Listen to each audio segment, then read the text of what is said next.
recognize the honourable member for Halifax Citadel Sable Island. Thank you, Madam Speaker. I'm just going to speak for a few minutes, but I wanted to offer my own reflections on this discussion and on these questions before us.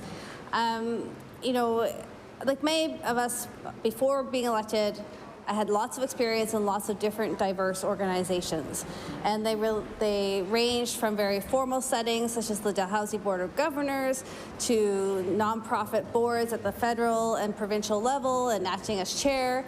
And it also included a lot of community and youth engagement in really diverse contexts. And that means that often we would come together without a set of principles, a set of rules that guided the interaction or the engagement, that in fact those were co-created and generated from the group that gathered together. And so despite this, ranging from having rule books like we have here in this House to building with community and in community processes of engagement and reflection, but what was really important about all those collective exercises was in fact a set of rules and principles to guide the work together. So, you know, and so, you know, I would love a chance to take you all out and put you in a circle and do some co-creation of our principles together and do some open space, and it'd be really great, and I actually think we'd probably have better decisions, but we can't do that. That's okay.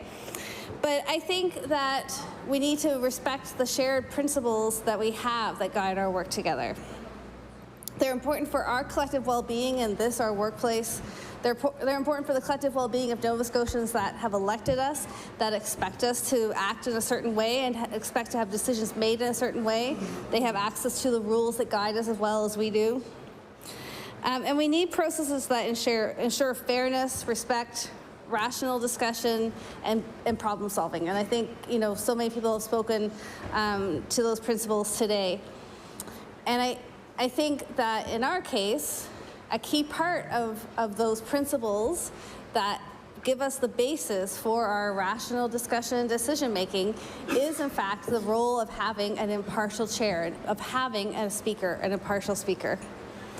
When I came in August 2021, like many of you, as a new MLA, there actually, you know, honestly, maybe I didn't know as much about the process as I thought I did before I came, but that's okay, we all learned together. But one of the things I did know is that the speaker was really important, the speaker was impartial, and that was the person who was going to guide us through our days.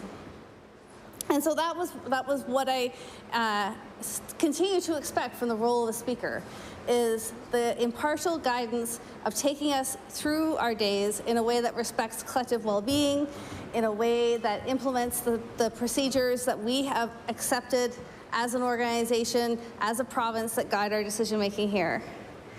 And I think that obviously that respect for the role of the speaker in particular was emphasized after being appointed by the House as a deputy speaker, that it was very important that then when in the chair that role was borne out by us, that we undertook we discharged our duties with the same level of impartiality, with the same commitment to principles, with the same commitment to fair process as I expected and also saw from the current speaker. And I think we all really need to take a moment and think about this. So if this has not actually happened since 1875, then I think there's a good reason for that. And we really need to have respect for the people of Nova Scotia and respect for each other in acknowledging the important role of the speaker, being impartial. One of the things that I was able to do last fall was some online training around polite parliaments, and that was great and useful to be connecting with speakers and deputy speakers and people in similar roles from across the country and around the world in terms of how they handle their process and their duties in a way that creates, in fact, polite parliaments, creates polite settings.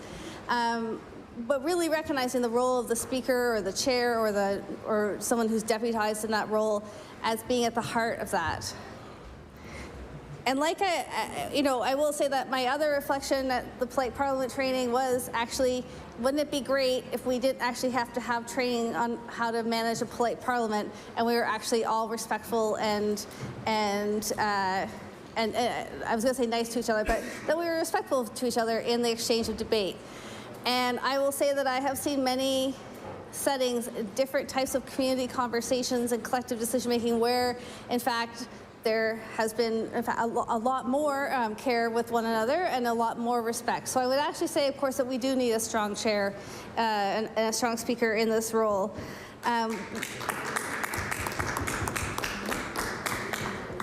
We need a trusted guide who's listening and will bring us back to our process, and will also remind us of our principles of being polite and respectful to one another. I also think it's important right now with this House that we consider the issue of stability. So I think the reason why speakers are not, part of, there's lots of reasons why they're appointed by the House, obviously, but then they don't become part of the rotation in and out of executive council. They don't become part of a cabinet shuffle. And that's for the impartiality, but it's also really important for the stability of this House. So to have someone who over a period of a whole session is watching how this House works together, is remembering the rulings and issues that have come before, and is able to draw upon those as well as more historical rulings to guide their decision-making and guide their direction. We need to have confidence in the role of the Speaker. Nova Scotians need to have confidence in the role of the Speaker. I think that this, the facts and events of the current situation have been well documented publicly and in here today. And so I won't go into them, but they're greatly concerning. We need an independent Speaker that we can trust to provide the stability and guidance that we need here in this House. Thank you.